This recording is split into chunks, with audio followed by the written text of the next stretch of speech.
కూటమి రాకపోతే నాలుక కోసుకుంటానని బుద్ధ వెంకన్న.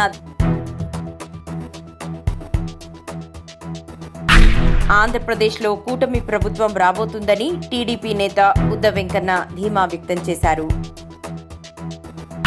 వైసీపీ నిన్న ఆరామస్తాను ఫేక్ ఎగ్జిట్ పోల్స్ విడుదల చేయించిందని మండిపడ్డారు. కూటమి ప్రభుత్వం రాకపోతే నాలుక కోసుకుంటానని, కూటమి వస్తే ఆరామస్తాన్ నాలుక కోసుకుంటాడా అని సవాల్ విసిరారు. వైసీపీ నేతలు బెట్టింగ్ కాయటానికి మైండ్ గేమ్ ఆడుతున్నారని అన్నారు.